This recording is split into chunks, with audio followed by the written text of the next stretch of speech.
America's best days are yet to come. That's because conservatives like you know and live the values our great country was built on. The Heritage Foundation exists to make sure your voice is heard in the D.C. swamp each day, shining the light on a bright future. The Heritage Foundation stands for your values and won't give up the fight because they know you never will. Paid for by the Heritage Foundation. He's here. He's here. Now, broadcasting from the underground command post, deep in the bowels of a hidden bunker, somewhere under the brick and steel of a nondescript building, we've once again made contact with our leader, Mark Levin.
Mark Levin here. Our number, 877-381-3811,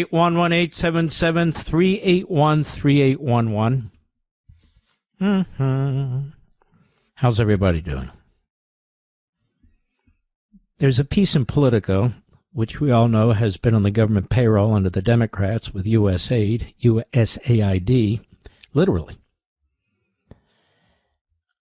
And it's rather left-wing. And it has a story in there about these young Republicans over an 8 to 9 month period who were communicating, they thought, privately with each other. And they have apparently had leaked to them an enormous number of these texts. And these texts reveal some very hideous and horrific language and characterizations used by these young Republicans. Now, they're not all 14 years old. In fact, none of them are. A young Republican, quote unquote, is pretty much anybody from the age of 18 to 40. And certain of these individuals were office holders within the young Republican establishment. One was a state senator and things of that sort. And things they said about black people, or one said or who said, comparing them to monkeys, Jewish people and Hitler and gas chambers and all the rest. Pretty loathsome stuff, pretty awful stuff. In fact, very awful stuff. And it's been made public, obviously by leaks and so forth, somebody gathering the information over a period of time, but that doesn't really change anything, you know. And there's been some controversy that there's not been enough criticism, or there's been too much criticism. And well, what about the guy who's running for Attorney General of Virginia? And in his case, he wants to be a law enforcement official, and he's talking about killing a Republican former Speaker of the Assembly in Virginia with 2 bullets to the head and watching his children die in the arms of his mother. All kinds of hideous stuff.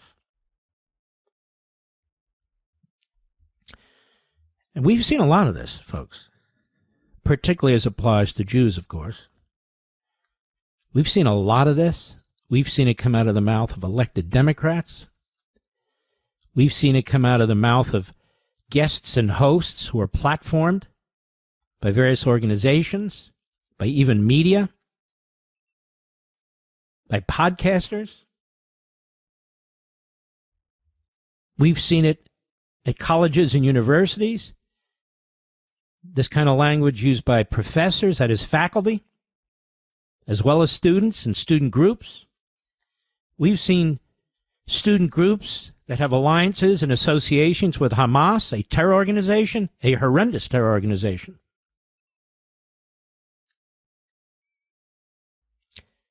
And I've also found it interesting, since I've taken on the grifters, fake MAGA, isolationists, Jew haters, Holocaust deniers, I've also found it quite disturbing that you have media outlets, some of which claim to be independent, and websites, but more than that, that try to draw as much activity to their websites, as many eyes and clicks and so forth to their websites, that's how they make money, these hits, as possible, through their headlines, by promoting controversy, and by attacking people who are attacking these other people who are making these horrendous statements.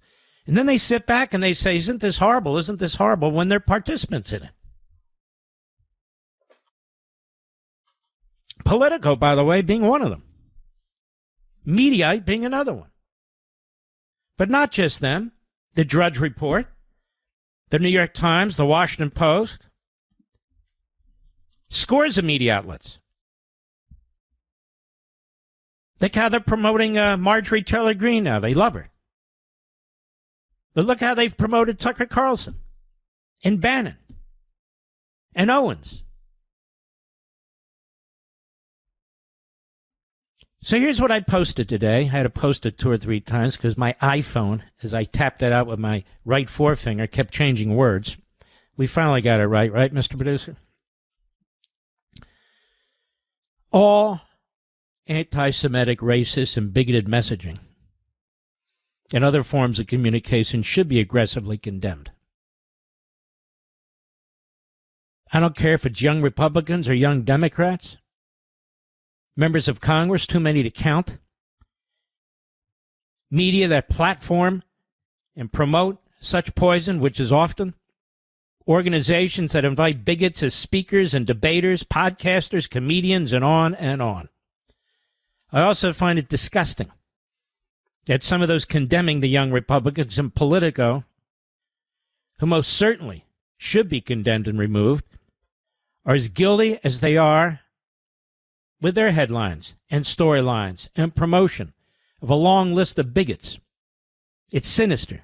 Even worse, those who routinely and publicly promote this garbage for their own ratings or clicks, etc., so-called media, are not even ashamed of it and seek to monetize it or worse. I stated, and I am deeply concerned, that the likes of Tucker Carlson, Candice Owens, Steve Bannon, and their ilk, as well as their apologists, who are not real MAGA or conservatives or Republicans, but a cabal of grifters, psychos, and exploiters, are being mainstreamed and do have an impact on the minds of too many young people, and too many would be one, but it's clearly more than that. Where are the top Republicans denouncing them? Where are other broadcast hosts, columnists, and public officials? Those of us who speak out are few in number and often disparaged by the same media outlets that claim offense at the awful things reported in the Politico piece. I'm more than happy to have a bigger discussion about this.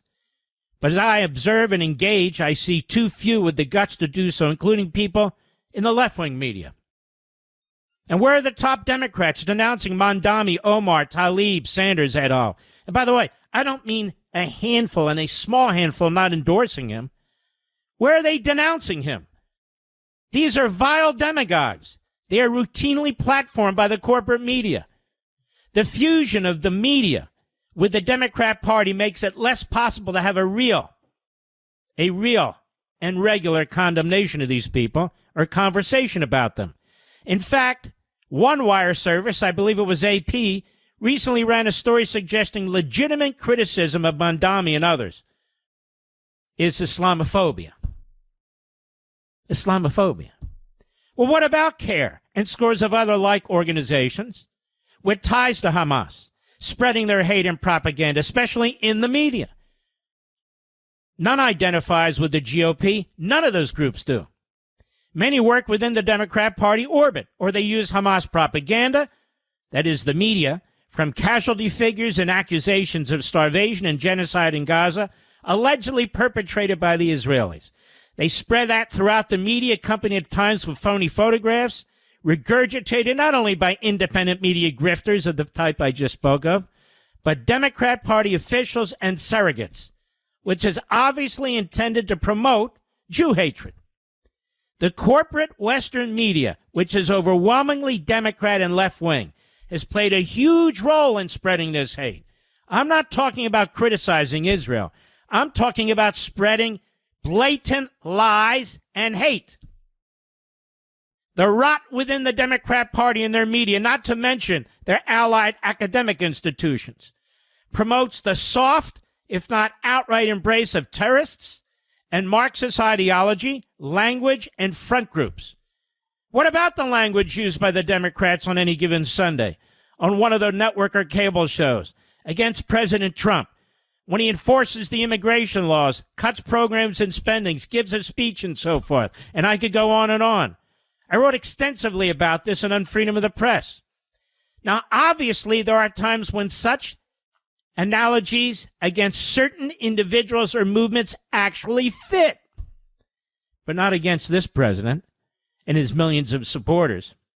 Last time I checked, he's the best friend Israel ever had, and he's the most openly and aggressive fighter against anti-Semitism in this country, ever.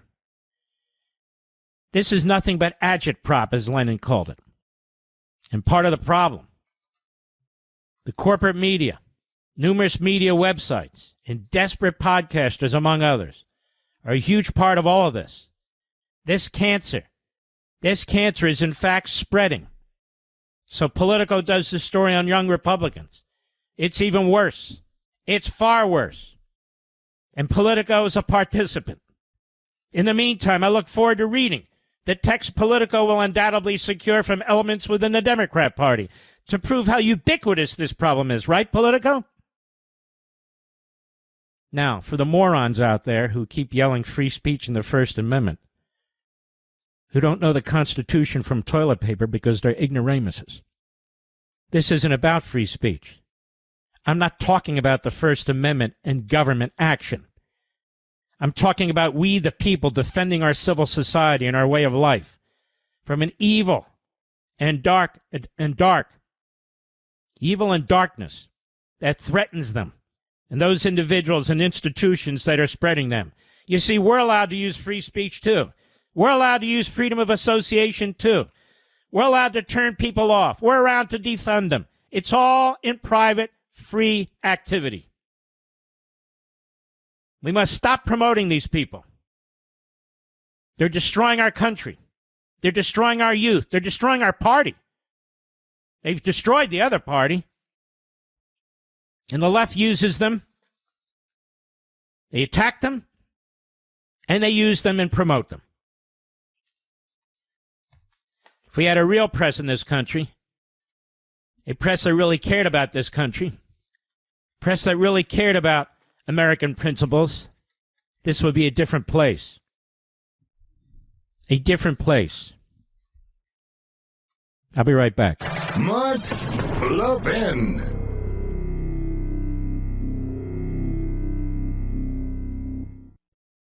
Folks, I have a question for you. Do you believe America's best days are still ahead? With the 250th anniversary of the signing of the Declaration of Independence coming up in less than a year, my friends at the Heritage Foundation are taking stock of the current situation, and they need your input. They've launched a survey on America's future to gauge how Americans feel right now about where we are as a nation and where we're headed in the next 250 years. You know, for decades, your American values have been under attack, but now, with President Trump's administration in office, we have an opportunity to turn the tide and usher in a new golden age for America. But the Heritage Foundation needs to hear from you. What policies do patriots like you most care about? What do you believe are the defining principles of America? What legacy do you believe we should pass on to the next generation? Please visit heritage.org/Levin today and share your feedback and help shape the future of America. That's heritage.org/LEVIN. Paid for by the Heritage Foundation.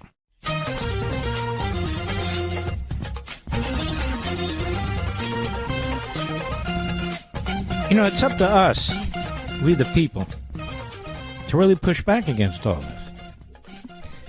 People who speak this way, they don't represent you and me. They don't represent our party. They don't represent what it is that we're trying to do in terms of promoting our country and saving our country. They just don't.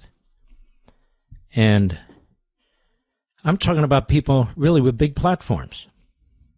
People with big platforms. I'm talking about media outlets, whether they be the big corporate media or whether they be these websites, you know, these aggregating sites, whether they be podcasters and so forth. There are literally thousands and thousands of podcasters. There are hundreds and hundreds of these media sites. You don't have to agree with every one of them. You don't have to agree with most of them. You know, we had a caller into this program. I guess today's Wednesday, Mr. Producer. I think it was either Monday or Friday. I think it was last week. And we had to dump them and dump what they said. He called in and he made some statements about Muslims.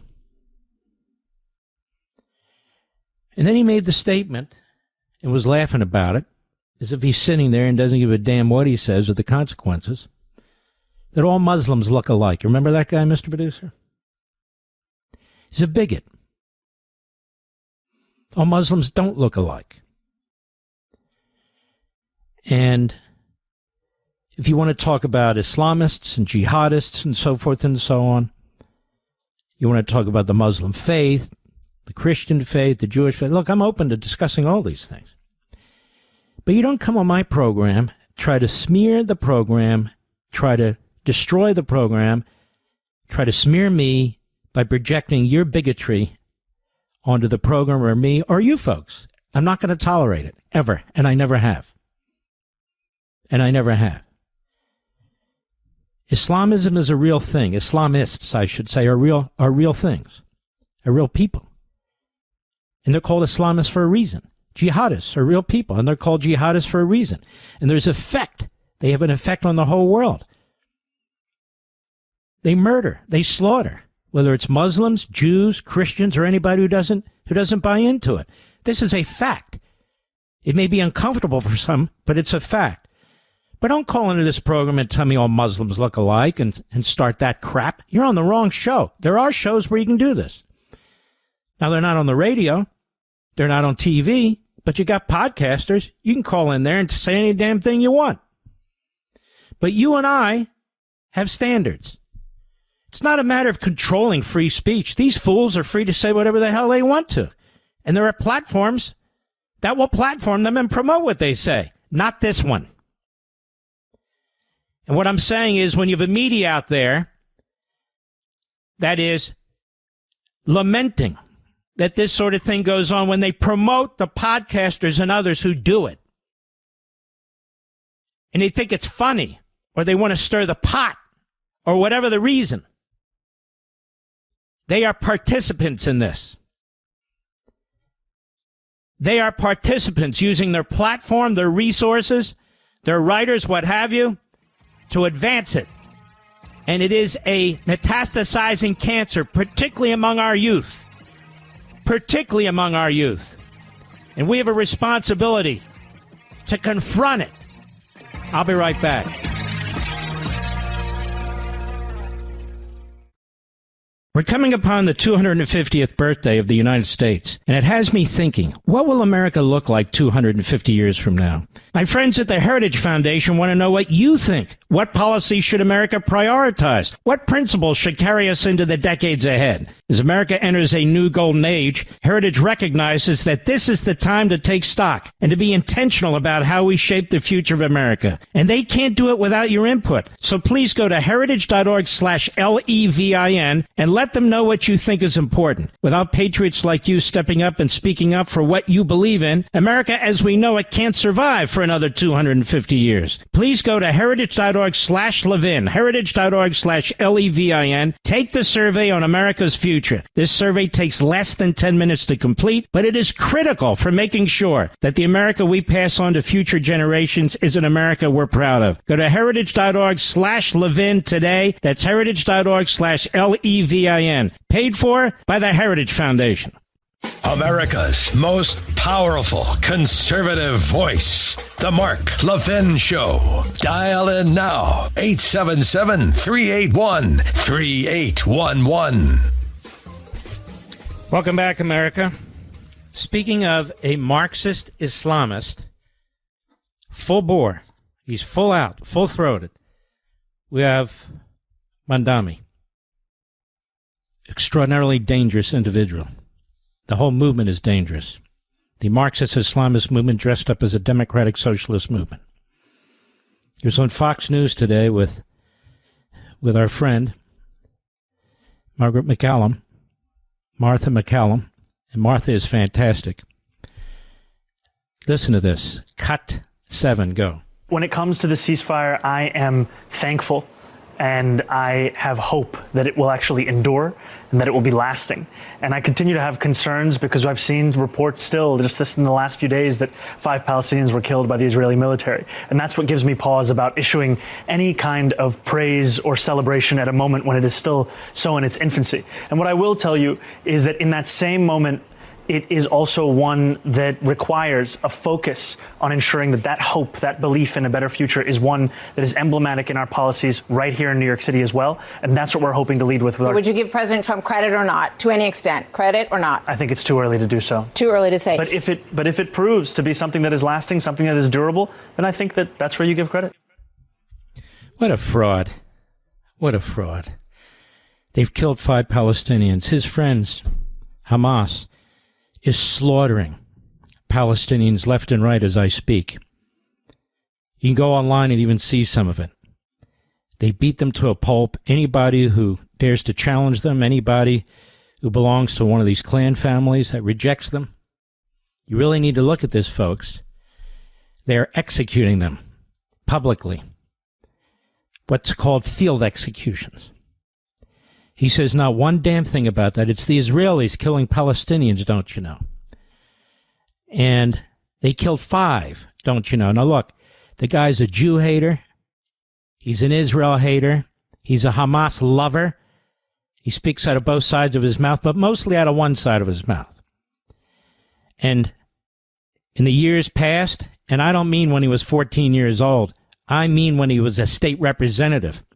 He still is, I suppose, or he's a city councilman or whatever the hell he is these days. I'm just making the point to you that this is a very vile, poisonous candidate and movement. That's exactly what it is. He's part of the river to the sea crowd. He does defend Hamas. He tries to play with it, play with the language. You know, intifada, global intifada. Unbelievable. But he can't hide. As best as the media may try, he can't hide. Cut 8, Mr. Producer, go.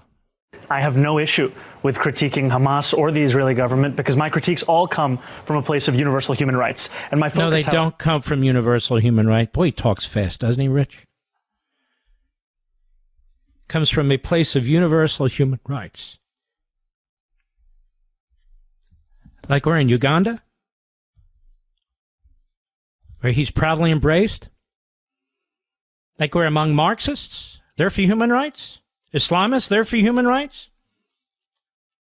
He always has to be pushed and pushed and pushed to condemn the Islamist terrorists. Have you noticed that? Always. Always has to be pushed. And virtually everyone has come forward. Virtually everyone who's a rational human being and not an ideologue like him has congratulated President Trump. Go ahead, please. Right here in New York City and transforming the most expensive city in America into one that's affordable for each and every New Yorker. Now, how are you going we're going to do this, and we're going to do that, we're going to make it, transform it into a formal city. This guy hasn't transformed anything into anything. This guy's never done anything. Ever. So it's hard for me to understand how he knows how he's going to make it an affordable city. He's going to make it an affordable city by giving out freebies. Now, you can make anything affordable by giving out freebies. The problem is everybody becomes poor. And so when there's no food to sell, it's obviously affordable because you don't have to buy it. There's nothing to buy. I want you to look at Cuba. That's what he has in mind. Cuba is a destitute country except for the rulers. They're all very, very rich. It is a slave state. People are required to do things they don't want to do. They're required to undertake certain types of conditions they don't want to undertake. They have brand new 1957 Chevys. I'm joking. They're not new. They're old. The health care is horrendous, despite what Bernie Sanders says. Bernie Sanders has never gone to Cuba for health care. Nobody goes to Cuba for health care. How ridiculous. Where does their technology come from? Where do their products come from? They can't even keep the lights on. They can't keep the water running. Newsom would love it there. Newsom would be a hero among the communists there. Not that he's a communist. He's just a boob, a left-wing goon. He's not going to make New York more affordable, New York City. He's going to make it poor. He's going to make it impoverished. All kinds of people are going to come there who will take from the system. If you're poor, you'll want to go to New York. You'll want to get better welfare benefits. You'll want to get free health care. You want to get free public transportation. You can just see the mess that the subway is going to become, the mess that the buses are going to become. And the police aren't going to be able to do a damn thing about it. Nobody's going to be able to do a damn thing about it. You're going to be suffering through this. He's going to drive up the minimum wage, which means nobody's going to stay there. They're going to leave. And why wouldn't they? And why shouldn't they? He's not making, to keep going out, I'm going to make things more affordable in the most expensive city in the world. The Democrats run the city. They've been running the city, except for a short respite. They have the city council. They run the city council. They run the state. And we just keep hearing about, we're going to make it more affordable. Marxism is not affordable, ladies and gentlemen. It's not. And in addition to losing your property and affordability, you lose your liberty, piece by piece. And that's what he's going to do. And he's going to turn some people against others. That's what he's going to do.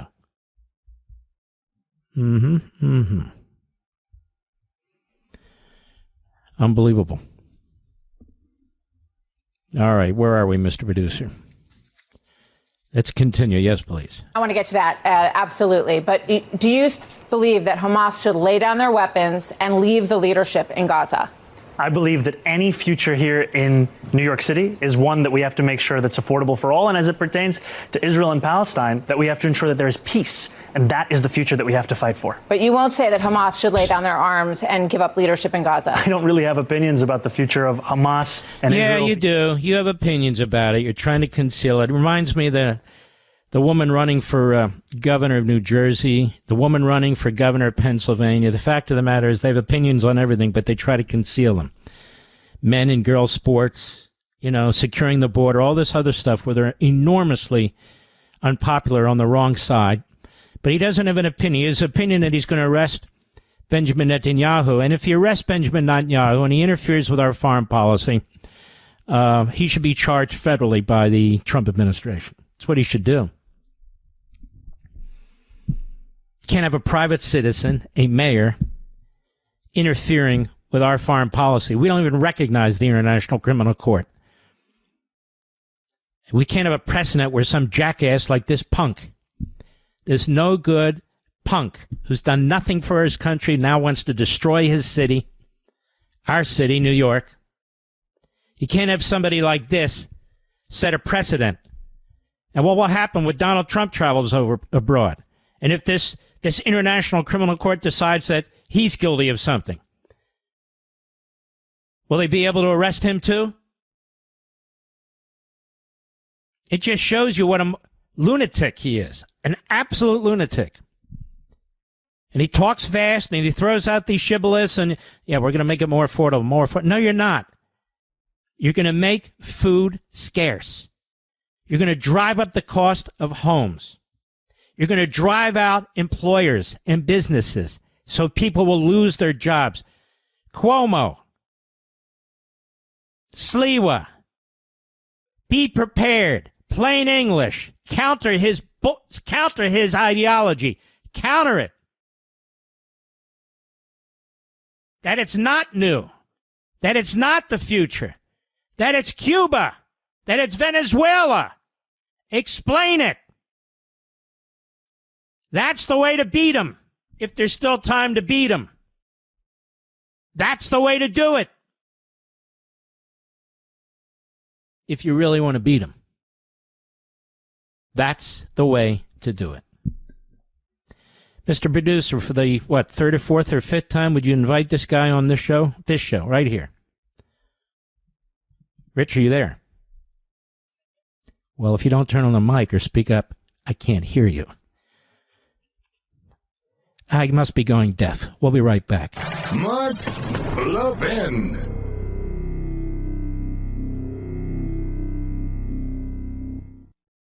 Folks, I have a question for you. Do you believe America's best days are still ahead? With the 250th anniversary of the signing of the Declaration of Independence coming up in less than a year, my friends at the Heritage Foundation are taking stock of the current situation, and they need your input. They've launched a survey on America's future to gauge how Americans feel right now about where we are as a nation and where we're headed in the next 250 years. You know, for decades, your American values have been under attack, but now, with President Trump's administration in office, we have an opportunity to turn the tide and usher in a new golden age for America. But the Heritage Foundation needs to hear from you. What policies do patriots like you most care about? What do you believe are the defining principles of America? What legacy do you believe we should pass on to the next generation? Please visit heritage.org/Levin today and share your feedback and help shape the future of America. That's heritage.org/LEVIN. Paid for by the Heritage Foundation.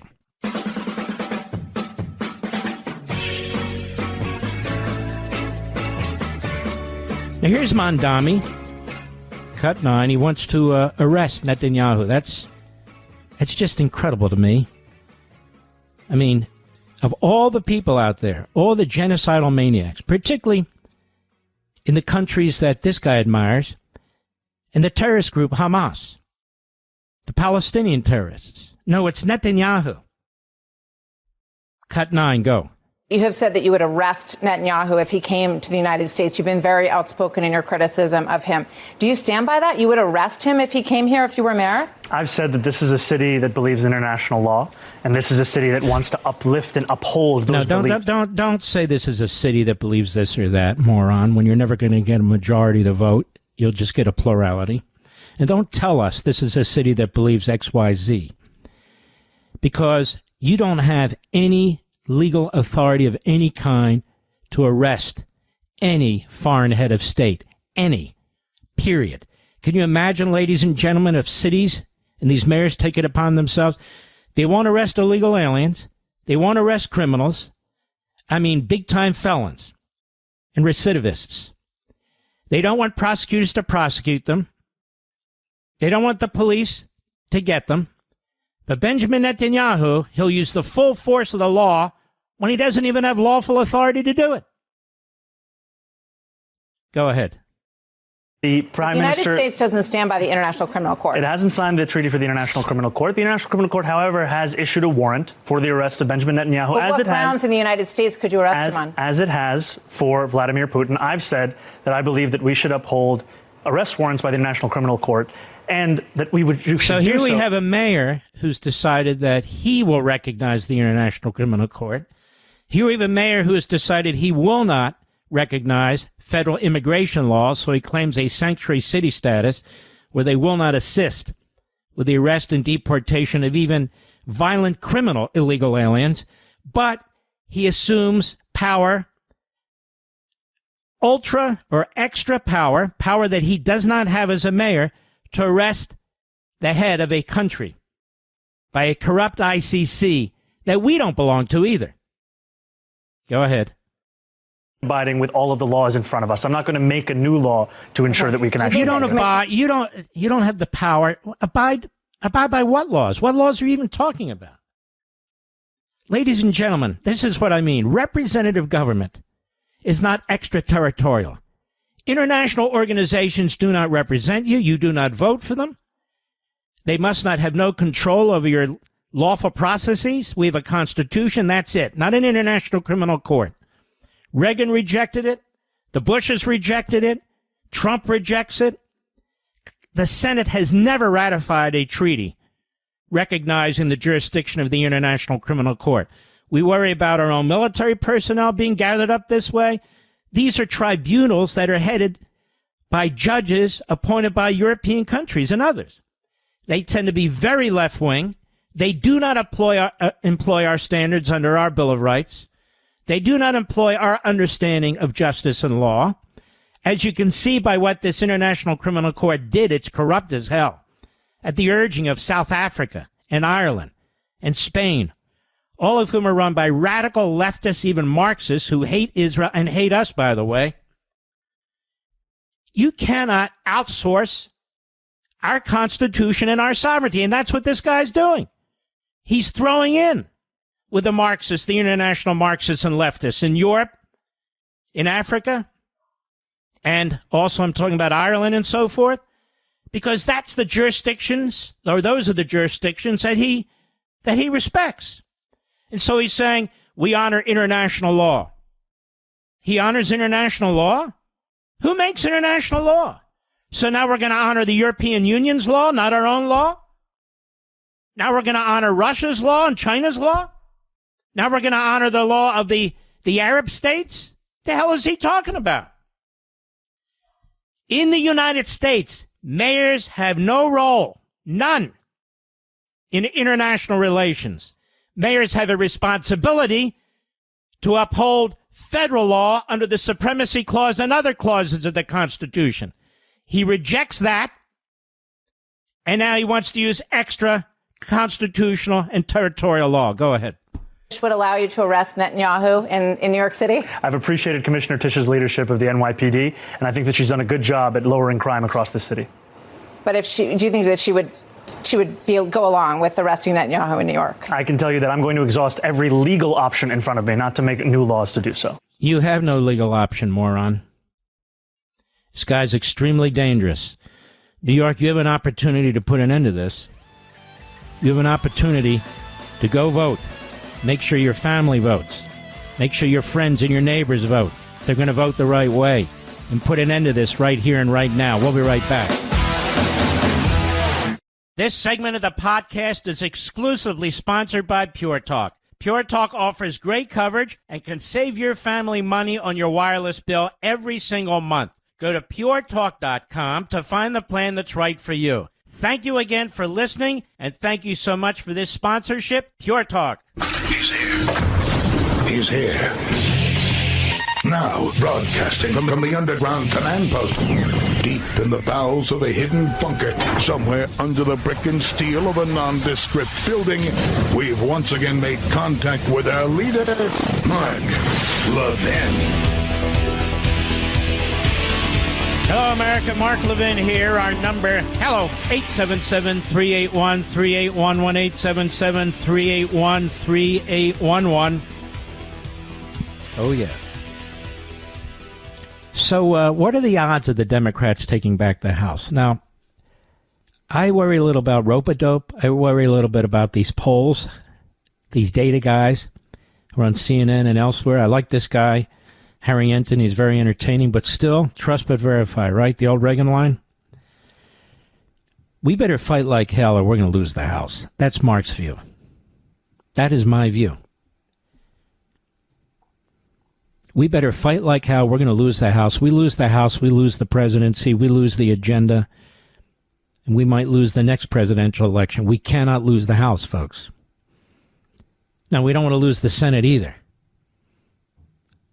So what I'm saying is the House and the Senate, but we need to fight like hell. Like our country's on the line, because it is on the line. Because it is on the line. Now, here's Harry Enton. He's the CNN chief data analyst. He's got some good news, but I'm not playing this to cause you to sort of be lulled to sleep here. These midterm elections are important. Let me tell you, these elections in New Jersey and Virginia, they're crucial. Mr. Producer, let's see if our Republican our friends in both those states want to come back one more shot. But let's listen to this. Cut 13, go. So, if you go back 6 months ago, you go back to April, Cape Baldwin, what were we looking at? Well, we were looking at the Democrats with a very clear shot of taking control of the U.S. House of Representatives, according to the Kalshi prediction market odds. We saw them at an 83% chance. But those odds have gone plummeting down. Now we're talking about just a 63% chance, while the GOP... Stop. See that? 63%. That's still a landslide by any measure. 63%. Okay? 63%. Now, again, a poll is a poll is a poll. I'm not big on polls, but I want you to listen to this because people are playing it on TV and radio. I'm playing it, but for a different lesson. How many times have we heard about us winning massively midterm elections? I remember one of my friends who's very well known. He was on Fox talking about picking up 60 House seats and getting close to 60 Republicans in the Senate. What? He's a smart guy, too. People get carried away with this stuff. I'm Mr. Reality. It's true. Go ahead. Rocket, up like gold, up from 17% to now a 37% chance. So we'll look like a pretty clear... So Republicans have a 37% chance of retaining the House. Does that sound like a lot to you, Mr. Producer? It sounds like a pittance to me. Gone from 17 to 37%. Now, I don't know if any of this is true. And by the way, we have a long way to the election, the midterm election. But I do know this. We need to keep registering. We need to keep active. We need to keep pushing the agenda. I know the Speaker of the House knows that. How do I know? Because I watch him. He's doing a hell of a job. But I'm not talking about elected members of the House and Senate. I'm talking about we the people here in our communities, in these congressional districts. Can't sit back on this, folks. This is as crucial as a presidential election. And I'll bet you if Donald Trump were here, he'd tell you the same exact thing. Go ahead. And the House come next year has become much closer to a toss-up at this point, although still slightly leaning Democratic. 63 to 37 is not close to a toss-up. Now, I usually like this guy. What the hell is he talking about? Look, I'm not into wishful thinking. I'm into thinking. There's a difference. 63 to 37%. Close to a toss-up? Seriously, America? If these polls are even right, and I don't know that they are, they could be deadly wrong. What I'm trying to say is don't allow stuff like this to cause you to be lax or would definitely lose. Go ahead, please. Okay, what has changed? Well, why don't we just take a look at the national picture first? Take a look at voters and how they're feeling about things. And we can take a look at the generic congressional ballot. And I want to take a look and compare it to 2017, 2018, right? Because that's sort of the baseline. That was, of course, the first Trump term. That was where Democrats were sort of keeping pace. You go back to April, look at the generic congressional ballot. What you see? You see +3 Democrats in 2025 in April. You see +3 Democrats back in April of 2017. Now jump over to this side of the screen. What happens? Well, the Democrats are no longer keeping pace with the pace that they were setting back in 2017, 2018. You look back in 2017, you saw that the Democrats had leaped up to an 8-point advantage. I remember covering this. I remember a lot of folks, including myself, saying, you know what, Republicans look pretty decent right now in terms of the fact that they had the House, they had the Senate, they had the presidency, but things were likely going to flip. And I was looking for the same signs this year. The bottom line is it hasn't happened, Kate Baldwin. It hasn't happened. Democrats have stayed basically steady. They have fallen off the pace. Democrats were way out ahead back in 2017. Right, hold on. Way out ahead was 8%. Now they're at 3%. Do I understand that, Rich? Is that what he's saying? I mean, maybe, majorities are won and lost by 1 or 2 or 3%, but I'm not taking a victory lap yet, folks. I'm not, and I'm wondering why he is. For us. You have to have a healthy skepticism. Say reality. And remember all those hosts, including on our favorite network and in conservative radio, going on and on about how sweeping our victory was going to be during that midterm election. And the Democrats took the House. And the whole time was spent on investigating Trump, subpoenas and impeachment. Folks, this is serious. This is serious. Listen to the numbers. Do they sound like overwhelming numbers to you? They went from 8% to 3%? That doesn't sound like it's that awful. Now, if we went to 3%, that would sound pretty good. I still wouldn't necessarily trust the numbers. They've dropped from 83% likelihood to 63% likelihood that they'll take the House, and the Republicans have rocketed up to 37%. Even the verbs that he uses to describe this. Does that sound right to you? It doesn't sound right to me. When's the last time a presidential candidate got 63% of the vote? When's the last time? I think it was George Washington, and we don't even know what the percentage of the vote was. Go ahead, please. And now we're basically looking at Democrats ahead, but again, they are so far in back of the pace that they set back there. And so I think what a lot of folks are seeing, folks like myself, are saying, wait a minute, given what we might be seeing in redistricting, is this plus 3 right, stop going? there. That's a different point, isn't it? Redistricting. This is where the president and some of these Republican state governors have done a very good job and an important job. For too long, the Republicans have sat back as the Democrats have gerrymandered their states to the point of absurdity. In Illinois, in California, in Massachusetts, where they don't even have a Republican seat. No, not because of all the voters, but because of the gerrymandering. And the Republicans didn't counter, but now they have. Abbott is a great governor. In Missouri, they've countered. They've picked up a seat. They're going to do the same thing. I don't know if they'll do it in time, though, in Florida, because certain state laws are different than other states. But now, wisely, Republicans under Trump and under some of the great governors are looking at states, and they're trying to figure out how to counter the Democrats who invented this whole thing. I've told you before, I think I must have been the first because people were so scared of being called names and so forth, that the whole point of the open borders was to create these new Democrat congressional districts and to improve their position in the Electoral College. That's it. And then eventually, through birthright citizenship, to have what they hope will be millions and millions of more Democrat voters.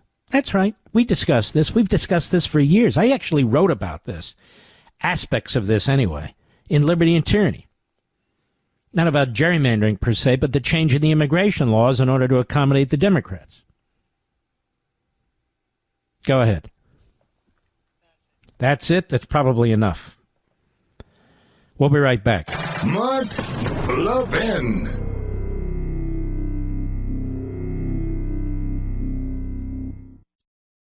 Our society works because of the freedoms guaranteed by the First Amendment. Everyday Americans should be able to speak openly and honestly about family and traditional values without retribution from the government. And that's a principle Pure Talk proudly supports. They sponsor my show, which allows me to stand strong behind the microphone every day and share the truth with you. If you want to support brands that defend freedom and pro-American values, I strongly encourage you to switch your wireless service to Pure Talk. You're going to get great 5G coverage on an extremely reliable and secure network, and with plans from just $25 a month, you'll save a ton of money. And Pure Talk also believes in creating American jobs and supporting America's small businesses. So if you're a small business owner, you can save even more while enjoying white glove service. Stand with the companies who share your values. Go to puretalk.com/Levin. That's puretalk.com/LEVIN to switch to my favorite wireless company right now, Pure Talk, and you'll save an additional 50% off your first month. Again, puretalk.com/LEVIN. Make the switch, folks. Make it today. Well, we have a little problem, America. Phase 2 of the peace plan, and I told you this would be the issue. What happens to Hamas? I asked you. I asked you here. I asked you on Blaze. I asked you on Fox. What happens to Hamas? Hamas.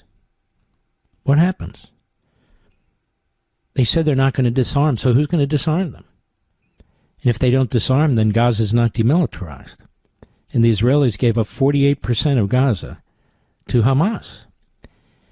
You mean the IDF has to go back in there, lose more lives in order to do what they were poised to do, to destroy Hamas? Now they have to fight for ground they gained all over again?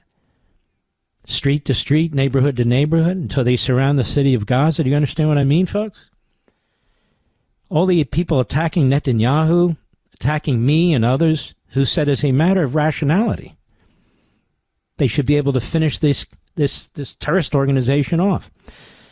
Now, if you watched my shows weekend before on Fox, if you watched it Sunday and Saturday this weekend, if you've been listening to this radio show, watching me on The Blaze, I've said it till I'm blue in the face. These Islamists are not going to go away. Not with any peace plan, no matter who signs it. And the Arab and Muslim countries need to be held to account in some way, in some form, to try and eliminate the terrorism that is in their boundaries, within their sovereignty.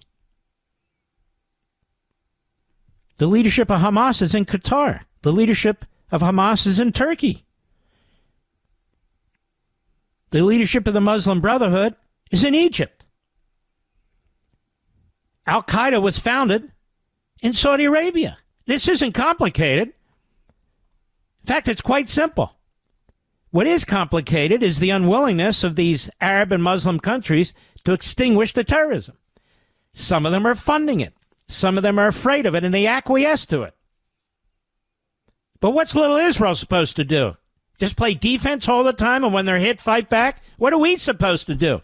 Keep spending hundreds and hundreds of billions of dollars to protect us from these people? And they are putting money in our country to try and create the illusion that they are westernized.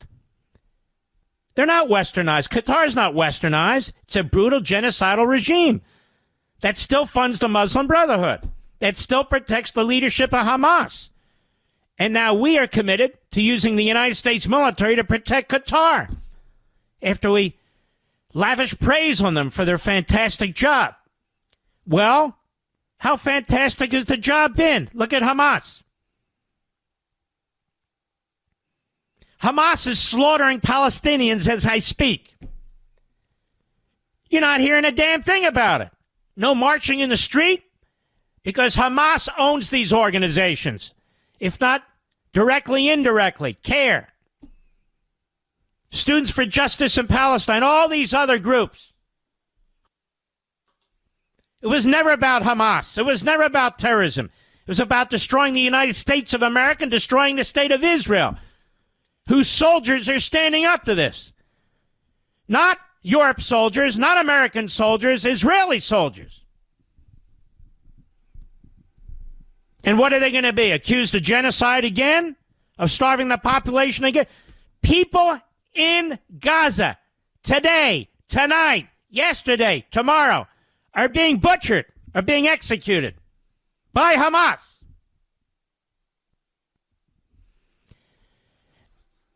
And the, God forbid, future mayor of New York City, Mamdani, is attacking the Israelis. He doesn't give a damn about human life. Oh, affordability. They found a word where every moron is going, yeah, I can't, it's very expensive. I need help. I have an idea. Let's vote for a Marxist Islamist. He'll fix stuff. He's 33. He's done so much. He's just unbelievable, this guy. No, he's not. He's the enemy. He's the enemy within. That's right, I said it, because he is. He's 1,000 times worse than a liberal Democrat. 1,000 times worse than a liberal Democrat. 10,000 times worse than a rhino. It's the enemy within. We had a Cold War with the communists. He's a communist. We were attacked by the Islamists. He's an Islamist. It's like pulling teeth. He won't criticize Hamas. But he will arrest Benjamin Netanyahu We'll look at every law. There is no law, you munchkin. There's nothing. Nothing. It's a big deal. They're relying on Republicans to save the day in New York. Isn't that amazing? They have to rely on Republicans because the Democrat leadership is so feckless, so weak, so pathetic that they allowed this to happen to their party. They allowed the primary voting system to change. So a relative handful, small percentage, the most radical elements in our country and in that city could vote, relative, small number of voters, take over the Democrat Party and make this guy their nominee. And the governor of New York, a moron who inherited her seat from Cuomo because he had to resign, she endorsed him. By the way, does she have a face for Halloween or not, Mr. Producer? Definitely. There's a mask. I say that with all due respect, of course, and admiration. Oh, yeah. So Hamas is slaughtering tonight, slaughtering away, and nobody gives a damn. President cares. But you're not hearing from Arab and Muslim countries. Where's this international force? Where are they? Well, it takes time. You know, they got to have the right uniforms. They don't have the proper. Where are they? The Israelis did exactly what they were asked to do. They moved fast to that agreed upon temporary defense line, which gives Hamas now 48% of Gaza. They are rearming. They are redeploying. They are reorganizing. They're wiping out any competition, any challenges. They're wiping out so-called clans and his families that resist them. They're slaughtering them by the dozens. They're executing people publicly with a bullet behind the head to demonstrate there must be no resistance whatsoever. And you're not hearing crap from the Prime Minister of Britain. You're not hearing crap from France. You're not hearing crap from Canada, from Australia. All these left-wing leaders, you're hearing nothing. You're not hearing anything. You're not hearing anything from the river to the sea crowd. You're not hearing from Tlaib or Omar or AOC or Sanders. You're not hearing from them. You're not hearing complaints from Mamdani. He hadn't said a damn thing. No. Where's CARE? Where are all of them? Silence is support. Silence is support for what's going on.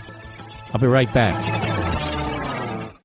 Our society works because of the freedoms guaranteed by the First Amendment. Everyday Americans should be able to speak openly and honestly about family and traditional values without retribution from the government. And that's a principle Pure Talk proudly supports. They sponsor my show, which allows me to stand strong behind the microphone every day and share the truth with you. If you want to support brands that defend freedom and pro-American values, I strongly encourage you to switch your wireless service to Pure Talk. You're going to get great 5G coverage on an extremely reliable and secure network, and with plans from just $25 a month, you'll save a ton of money. And Pure Talk also believes in creating American jobs and supporting America's small businesses. So if you're a small business owner, you can save even more while enjoying white glove service. Stand with the companies who share your values. Go to puretalk.com/Levin. That's puretalk.com/LEVIN to switch to my favorite wireless company right now, Pure Talk, and you'll save an additional 50% off your first month. Again, puretalk.com/LEVIN. Make the switch, folks. Make it today. Nobody says it better than Mark Levin. I'll go with what Mark Levin said, because nobody could say it better. Call in now at 877-381-3811. Here's what Admiral Brad Cooper, CENTCOM commander, put out today. Very important. We strongly urge Hamas to immediately suspend violence and shooting at innocent Palestinian civilians in Gaza, in both Hamas-held parts of Gaza and those secured by the IDF behind the Yellow Line. This is an historic opportunity for peace. Hamas should seize it by fully standing down, strictly adhering to President Trump's 20-point peace plan, and disarming without delay. We've conveyed our concerns to the mediators who agreed to work with us to enforce the peace and protect innocent Gaza civilians, we remain highly optimistic for the future of peace in the region. Now, it is very interesting, isn't it? Very interesting.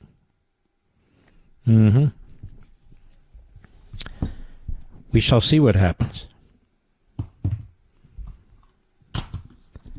I know what's going to happen. It doesn't matter how many statements we put out. It doesn't matter what anybody has to say, any country, any leader. Unfortunately, this is a terrorist group.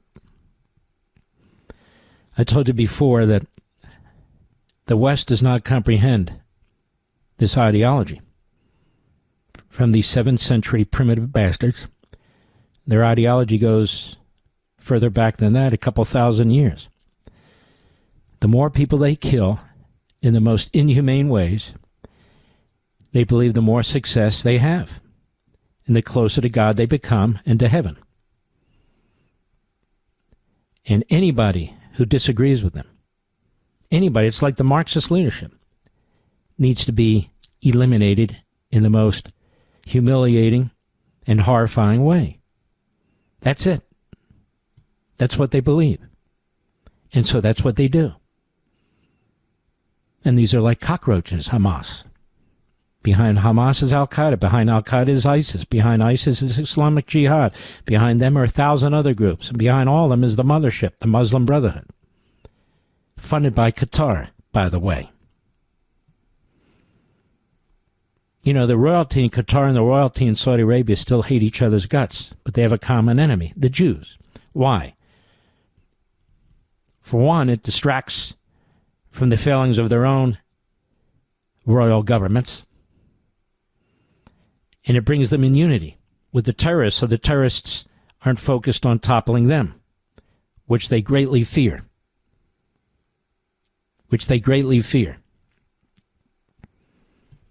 There's more. Let me pull this up here.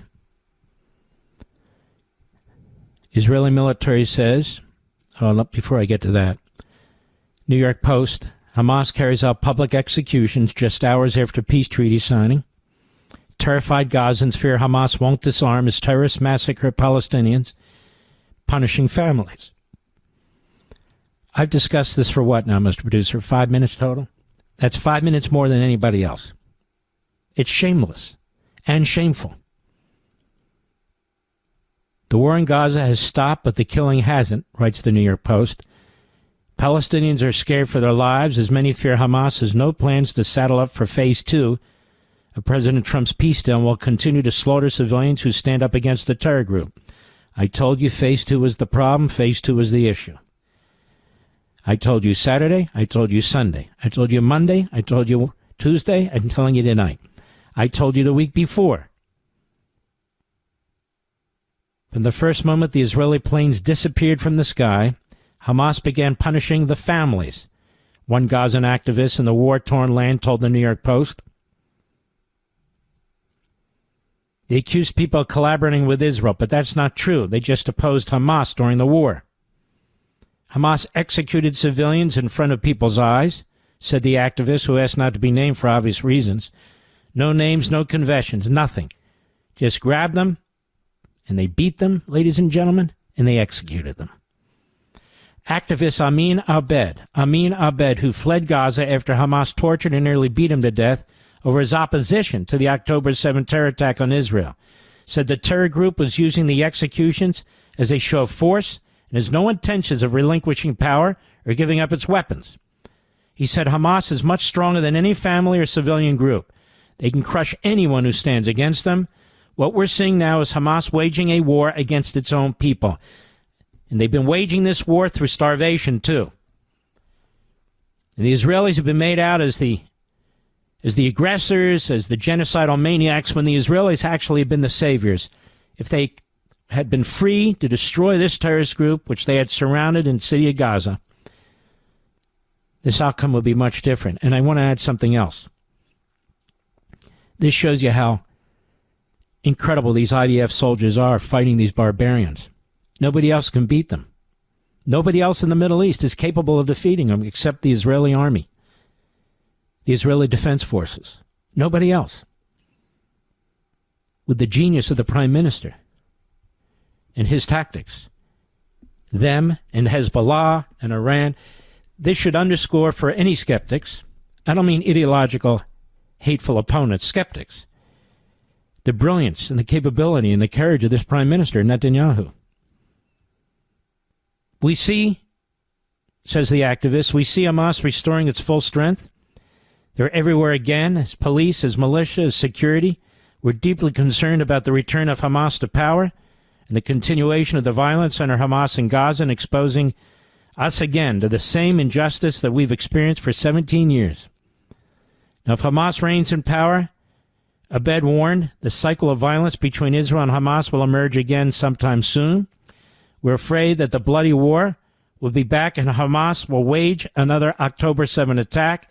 We believe the world will forget about us and Hamas will rule us with an iron fist for many more years. Now, the source in Gaza predicted Hamas would next try to convince Trump and his allies that only that group can maintain security and stability in Gaza as a strategy to stay in power. Well, that better not happen. Trump and Netanyahu must pressure Hamas and its backers, Egypt, Qatar, and Turkey, to truly implement the terms of the deal. If Hamas keeps even some weapons, it means they keep everything. They'll never leave Gaza. While some analysts have speculated that a civil war could break out among the factions in Gaza, the activists in Gaza said it's not possible because Hamas is simply too powerful. And risking his life by speaking to the Post from Gaza, his overarching message to the world was simple and desperate. Don't leave us to Hamas again. They won't get any support from the Marxist Islamists in the street, from Mamdani, from college faculty, from CARE, these other groups that pretend to worry about these people. They don't worry about these people. They want Hamas and they want the Jews slaughtered. The domestic bloodshed comes, as they write in the Post, as Trump on Tuesday said phase 2 of the peace agreement, which calls for the disarmament of Hamas, establishment of a new governing body, had begun. He said a big burden has been lifted, but the job is not done. The president posted on Truth Social yesterday, referencing the return of the living Israelis Hamas took hostage on October 7, 2023. Phase 2 begins right now, said the president. Despite these assurances, the activists and other anti-Hamas Gazans with whom the Post spoke warned that the terror group is showing no willingness to move ahead with the next step of the peace plan. The source in Gaza said Hamas is showing off its weapons, its strength. They're saying we are back stronger than ever. More when I return. I'll be right back. Mark Levin.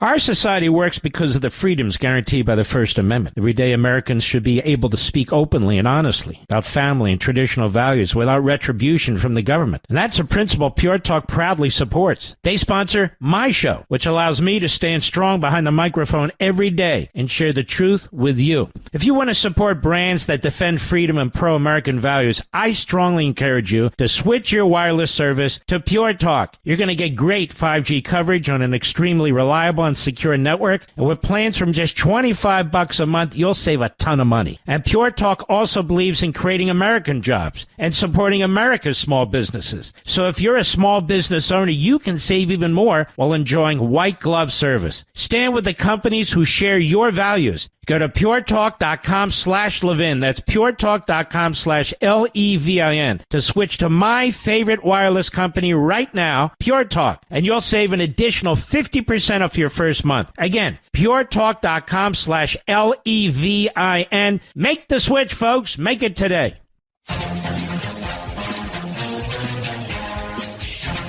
There is no marching in the streets tonight in the United States against Hamas slaughtering Palestinians. None. There are no Hamas supporters in the media, like Mehdi Hassan and his ilk, condemning Hamas for slaughtering Palestinians. You don't hear from Rashida Tlaib You don't hear from Omar. You don't hear from AOC. You don't hear from Bernie Sanders. You don't hear from any of them, do you? Where are they? Where are they? Carlson, where is he? Oh, they might get around to it now that I'm mentioning it. But they're not really moved on their own. They're not motivated to condemn Hamas, are they, America? Where's CARE? Well, now that I've said something, they may put out a lame statement, but where have they been? Where are they? Where are all the Islamist groups in America? Where are they? They're quiet, if not outright supportive of Hamas, but mostly quiet. Mostly quiet. If the IDF had taken a single Palestinian,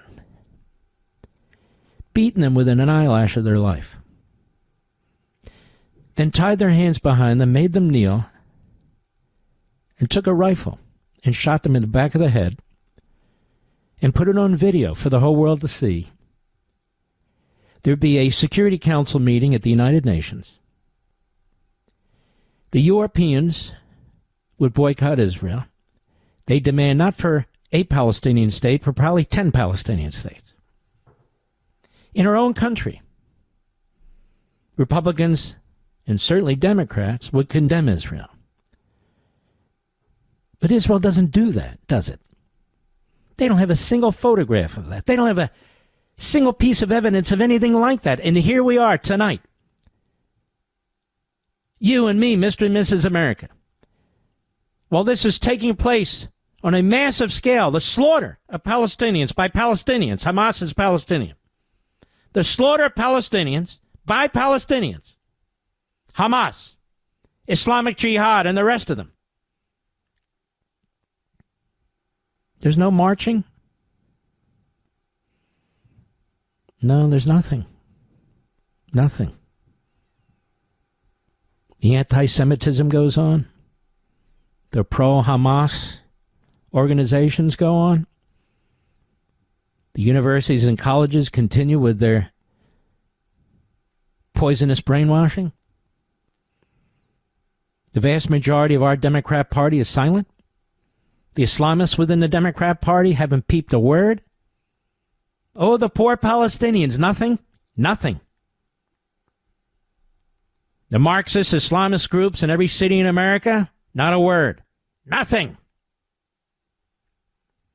And who's calling them out on it? Little old Mark. Just me. Anybody else calling them out on it? No. No. Too busy with other stuff. Whatever that other stuff is, I don't know. That's what's going on. Phase 2. That's what's going on. But I'm not done. There's more. There's more. Let me pull it up for you as I go through this. I know, it's upsetting. It's upsetting, but this is what's going on. Listen to this one. Ready for this one? 160 new Palestinian terrorist millionaires. Palestinian Media Watch, PAL Media Watch. Israel released 250 terrorists, each serving at least one life sentence for murder, to free 20 hostages. In prison, the Palestinian Authority, that's the other terrorist group that they pretend is a moderate group, run by this guy Abbas. Abbas is 90 years old. He slaughters anybody who challenges his authority. He puts out payments, pensions, bounties. If Palestinian terrorists from his clan kill Westerners, that includes Americans or Israelis, and depending on how many you kill and how bloody it is, the pension goes up. And if you're killed, the family gets it. In prison, the Palestinian Authority paid them, these 250 terrorists, huge monthly salaries. Total Palestinian Authority terror payout, and they provide you with the entire list here that's been acquired, nearly $250 million. Nearly $250 million. Palestinian Authority keeps proving it. It really pays to slay. Why did anybody think, really, that they would lay down their arms? We're going to see. Of course, it's going to be up to the Israelis to handle it again. As the world says, they need to do this, they need to do that, they shouldn't do this, they shouldn't do that. Not their countrymen's lives. I'll be right back.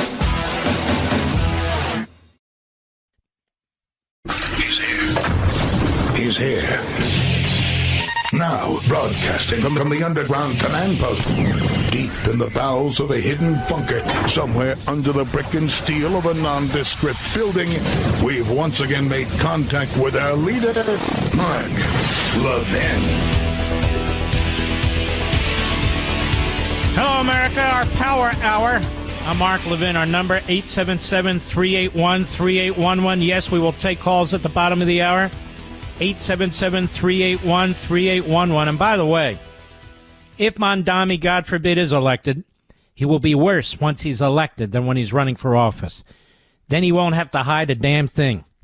He won't have to hide a thing. He won't be removed by his radical Marxist Islamist city council. He won't be removed by this governor who's a disgusting disgrace. He will be there. And he will do whatever the hell he wants to do.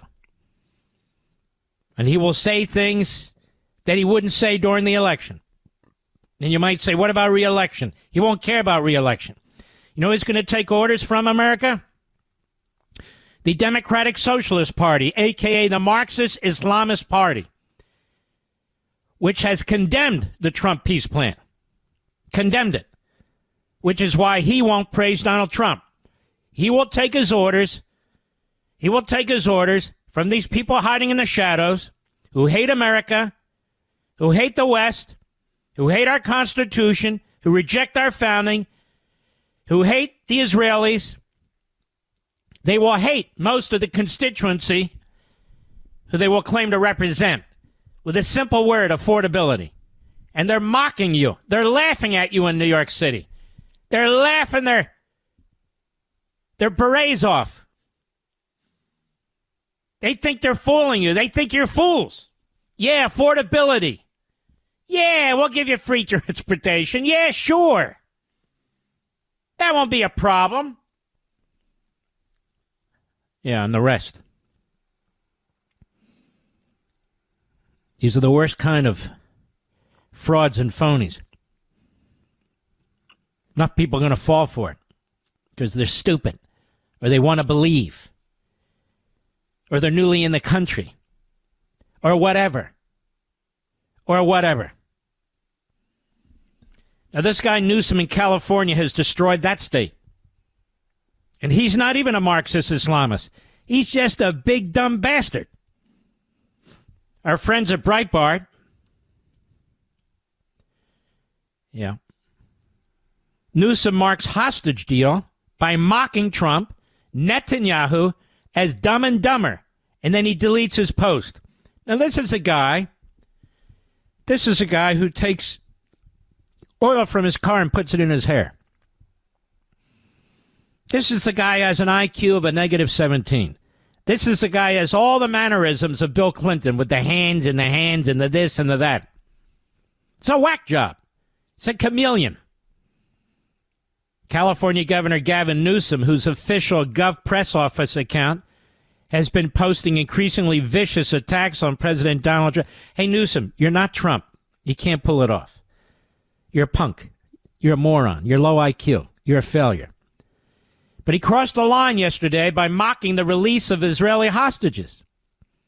Newsom is the perfect name. In a post on X, Newsom quoted a White House post of a photograph of Trump with Israeli Prime Minister Benjamin Netanyahu and responded by adding a photograph from the movie Dumb and Dumber. The post was deleted after more than 13 hours online and after severe criticism from people who were offended that the governor of California would mock the release of 20 innocent hostages who'd been kidnapped by Hamas terrorists during the October 7 attack. This from Persian Jewess. In order to commemorate the Gaza peace deal and the freedom of 20 innocent Israeli hostages, California Governor Gavin Newsom posted memes making fun of Trump and Netanyahu. This is an elected government official in a state with a large Jewish and Israeli population. Yeah, but those Islamists are getting big in number out there. The post also appeared to reflect poorly on the Democratic Party, portions of which have cultivated an intense hatred of both Trump and Netanyahu. But not Hamas. No. The backlash would almost certainly have been even stronger had the post not been published on the Jewish holiday of Shemini Atzeret, when observant Jews are offline. The date also marks the second anniversary of the October 7 attacks on the Hebrew calendar. No apology was forthcoming from Governor Dumbass. Newsom's press office did not delete another similar post that also mocked the hostage release by drawing attention to the skin on President Trump's neck in a Time magazine cover story about the what are these guys, children? Mickey Mouse? Well, Trump didn't do this. No.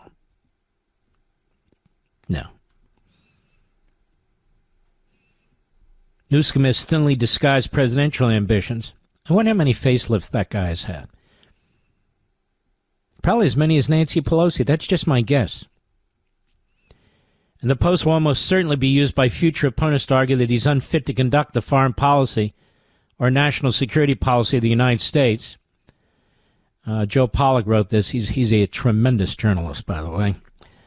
The @Gov press office is run at Newsom's direction by staffers including Izzy Garden, isn't he, who boasts of his role in the account and frequently engages in side skirmishes with conservative critics on social media. Well, that's about the capacity, the mental capacity of that office, which means it doesn't have one. That's Newsom's contribution. He was interviewed, by the way, by a guy whose name I can't remember. He used to work at TMZ. I never heard of him, but obviously other people have. He's an African American, and he basically says to Newsom, I can't vote for anybody who gets the support of AIPAC. What do you think of AIPAC? And so all Newsom can say in response is, that's interesting, very interesting. But I would say to this African-American podcaster, I will not vote for anybody that gets the backing of the NAACP. What do you think of that? I am sick and tired of people trashing Jewish organizations. AIPAC, I don't know a damn thing about AIPAC. I'm not a member of AIPAC. But who cares? What's the point? What's the point? What he's trying to really say, this podcaster, the African-American podcaster, I'd give you his name, I just can't remember it. Somehow it escaped my memory. He's attacking them because it's Jewish. Rather than attacking Jews, you attack the entity. And God forbid there's an entity like that. There are no black organizations that lobby Washington, are there, America? No. Or Asian? No. Or a Hispanic? No.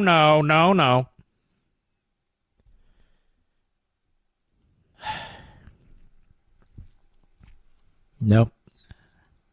Have all these podcasters today attacked Hamas? You know, the Holocaust-denying anti-Semite podcasters or the radical left-wing Democrat podcasters. Have any of them? What's the name of the guy? Van Lathan? Oh, Van Lathan. Well, I'm sure he's very well known in radical kook circles. I don't know. Maybe he's very well known in the black community. I never heard of the guy, and I'm glad I haven't. He sounds like a schmuck. How about we get into a few other things here? Did you know Congress collected 30 million lines of phone data in the Trump January 6 probe? Did you know that? 30 million lines of phone data? You know, Mr. Producer, I still don't know how they got a hold of my emails. Remember that one? And by the way, the emails were not a problem at all. The substance didn't matter. I wasn't involved on January 6th. I wasn't involved in talking to anybody. But so what? They got my emails. I know that because the lawyer representing Fox told me they have 11 or 13 of your emails. So where the hell did they get my emails from? I still don't know. The Democrats are very worried about authoritarianism, don't you know? Oh, yes, and civil liberties and free speech. Very, very worried about it. Which is why they try to smother it with a pillow. Congress collected 30 million lines of phone data in Trump J6 probe, raising civil liberty concerns. Reports our friend John Solomon. Oh, look at that. He's on with Eric at Real America's Voice. Remember Eric, Mr. Producer?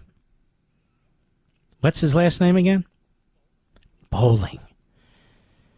Boy, what a backstabber that guy turned out to be. Mark, please come on the show. A great one. We love you. Please come on the show. And I couldn't.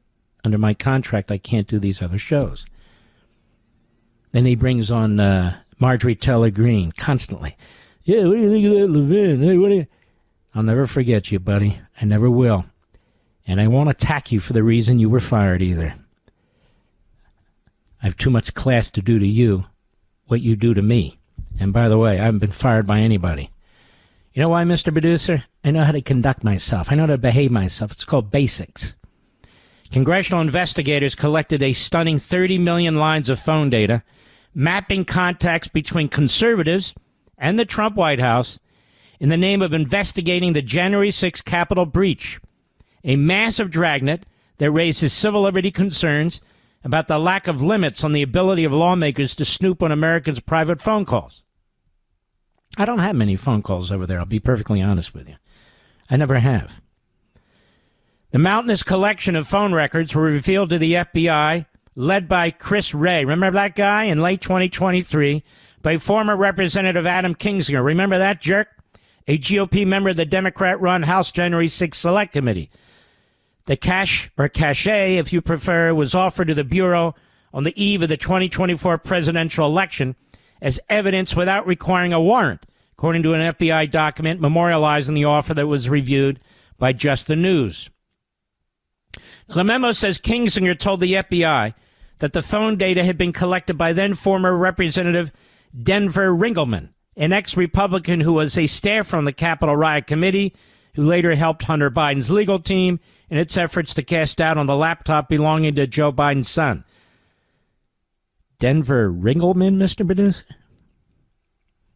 The FBI memo does not reveal whether the Bureau ever took Kinzinger up on his offer. It does reveal the sheer magnitude of a phone surveillance project the Democrats ran by using congressional subpoenas to gather phone records about America's contacts with the Trump White House. This January 6th committee violated House rules because Pelosi picked the Republicans.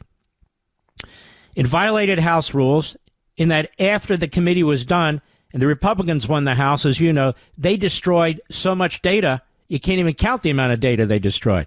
In other words, a massive cover-up. The extent to which Liz Cheney was involved in witness tampering with certain witnesses, which has been alleged, that's never been pursued. There's a lot that could be pursued with this January 6th committee, a whole lot. And imagine if Politico got the texts. Hey, Politico, what do you think?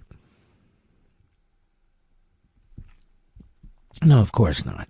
Kinzinger told the FBI the January 6th committee, quote, collected and linked a substantial amount of telephone data and noted the FBI may already possess such data. While former Congressman Denver Ringelman worked with the Select Committee, he had a contact and was able to obtain toll information, including for White House route or switchboard numbers via congressional subpoena.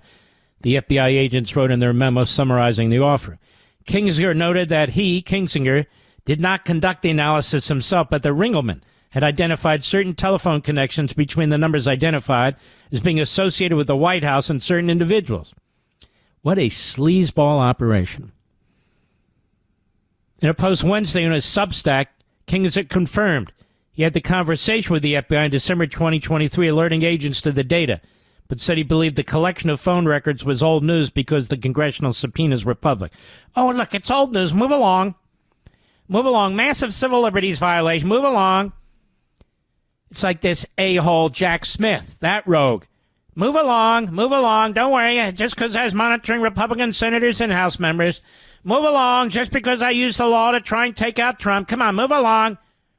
Don't get bogged down. It's all a trap. It's all a trick. Remember, Trump, Hitler. Remember, he's backed by neo-Nazis. Remember the narrative. I'll be right back. Mark Levin.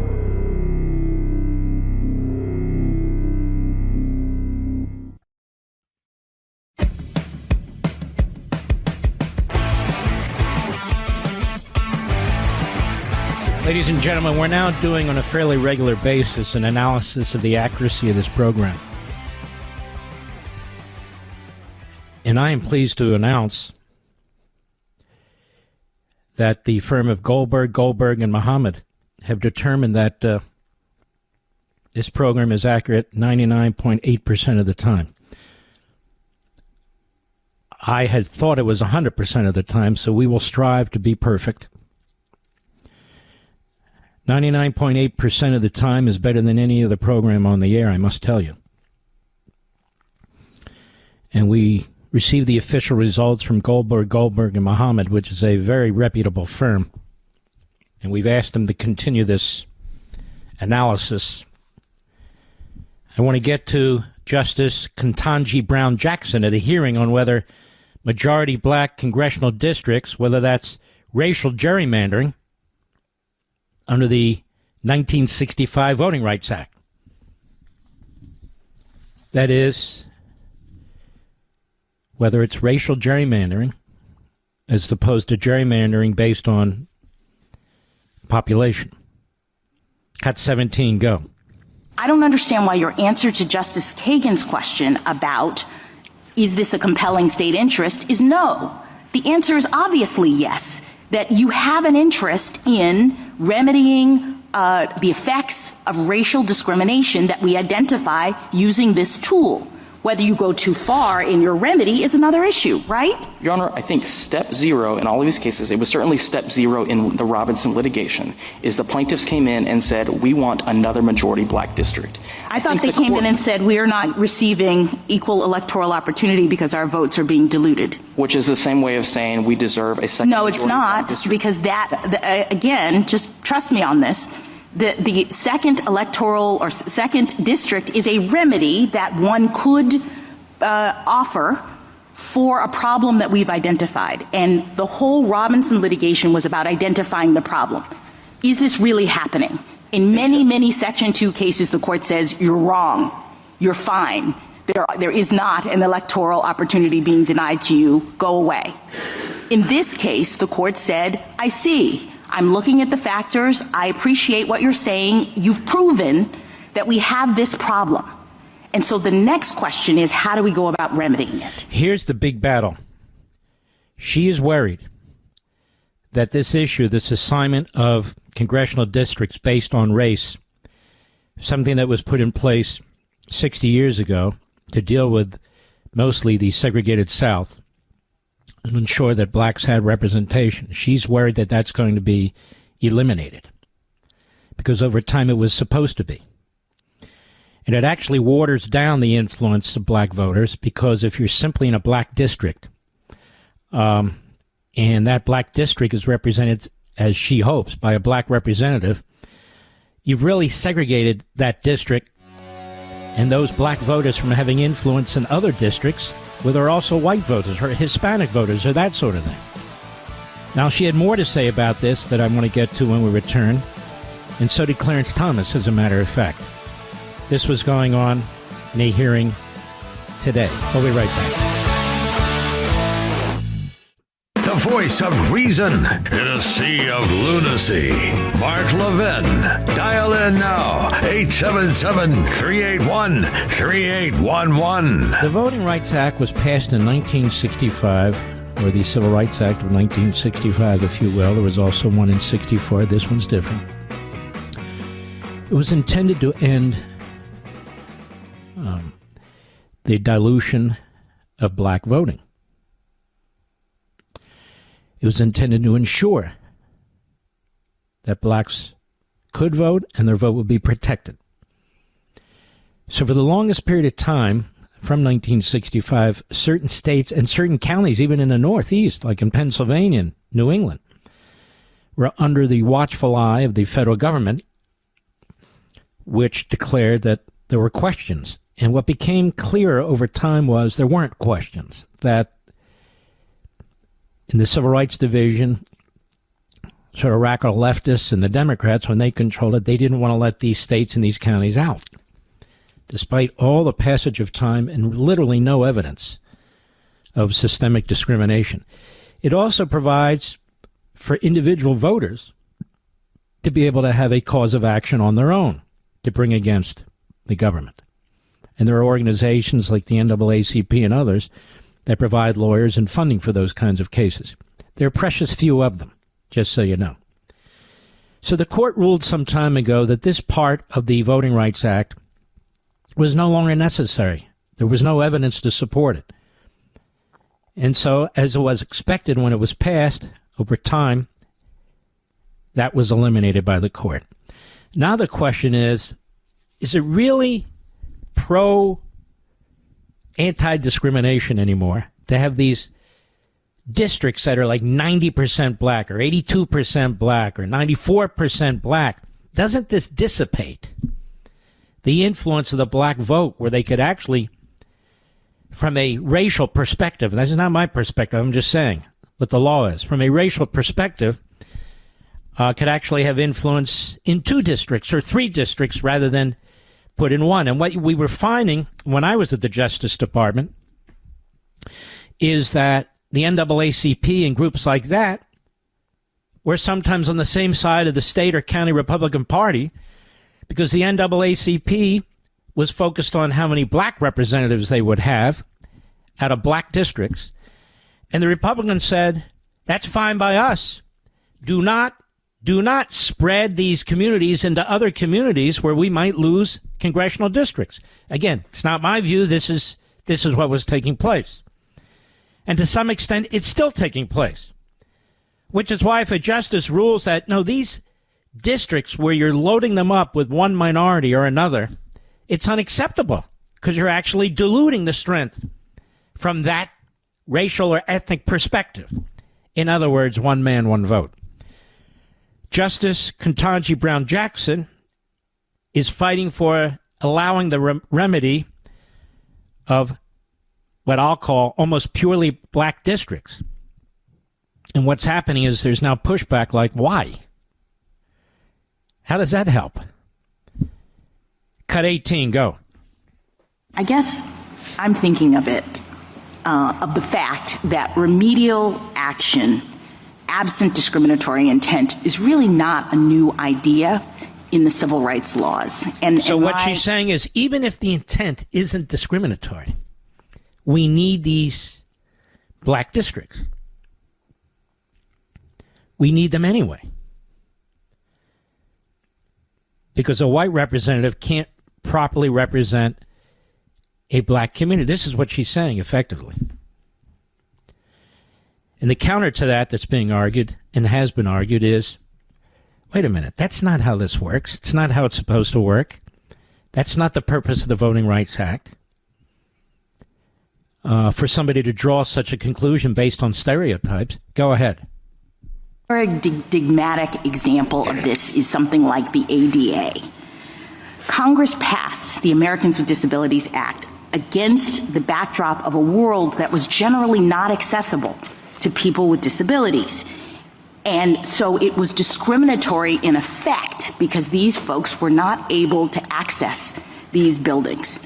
And it didn't matter whether the person who built the building or the person who owned the building intended for them to be exclusionary. That's irrelevant. Congress said the facilities have to be made equally open to people with disabilities if readily possible. I guess I don't understand why that's not what's happening here. I'll tell you why. I'll tell you why. Because this is actually quite astonishing that she would say this, to use a stereotype like this. Truly. But that's her view of the world. She's a radical leftist.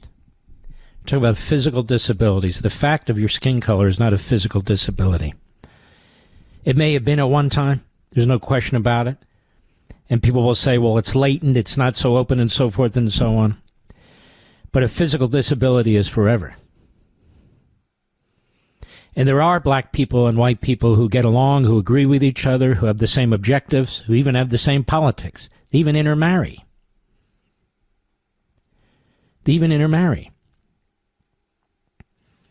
The problem is they have no evidence to demonstrate that these singularly, one-color districts, whether they're almost all white or all black or all this or all that, do in fact benefit the people that they are quote-unquote supposed to benefit. What you find is that the power structure, those individuals who represent these districts, those individuals who want to have a sure victory in these districts, many of them are the ones jumping up and down. Many of them are the ones who are really doing this because they want a certain type of power structure. Go ahead.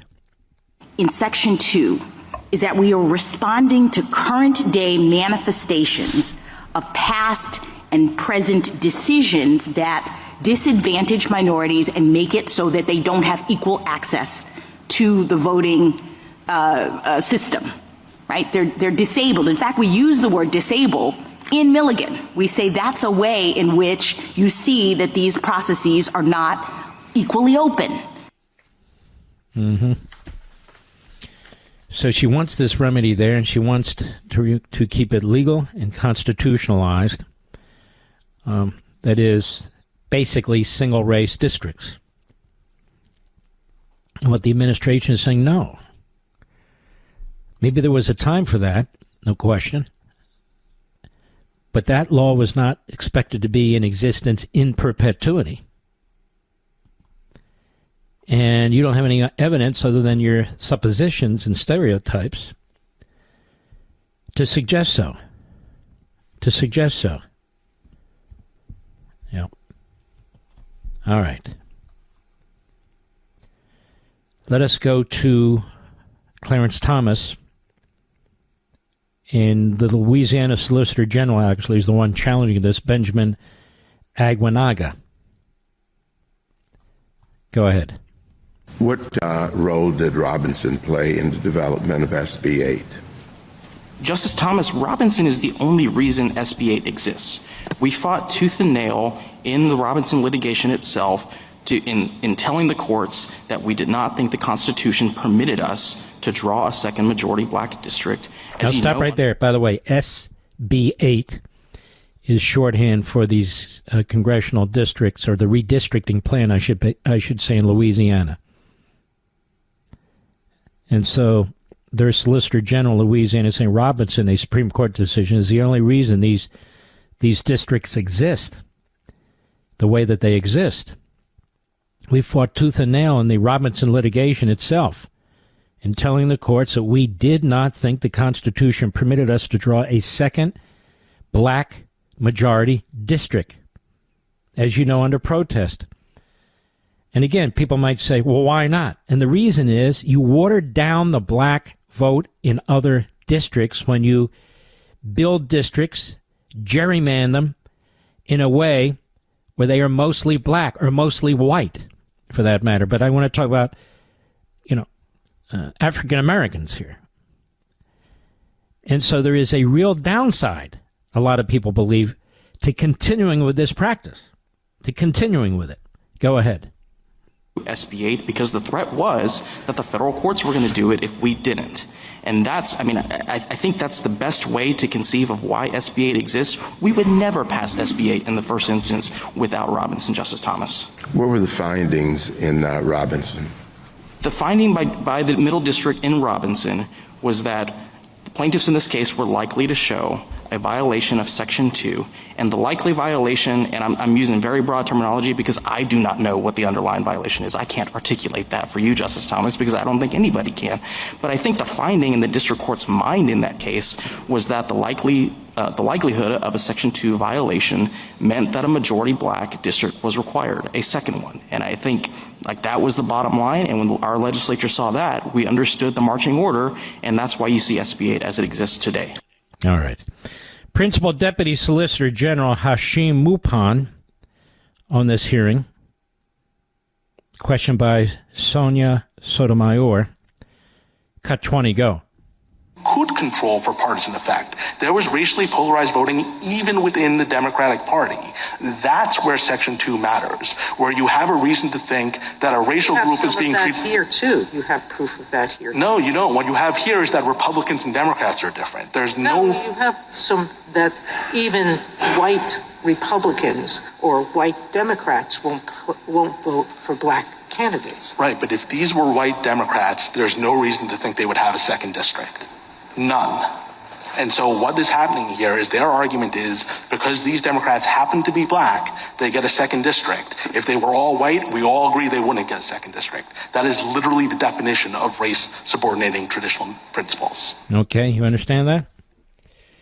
It's the Democrat Party, he says, that wants an additional black district. If it was mostly white, nobody would care. But it's the Democrat Party. He's saying it's a power play, in effect. These arguments really, I can understand them 20, 30, 40 years ago. I don't really think they cut the mustard today. I really don't. And I do think it is really quite discriminatory against a black population when they may have the ability to influence other congressional districts, but they're all being pushed into one or two districts. I think that's a huge mistake to continue to do that. We'll be right back. Mark Levin.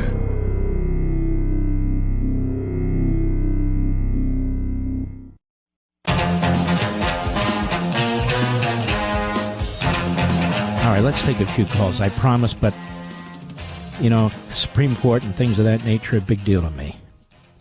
So let's take a few calls here, shall we? Yes, we can. All right, let me see here.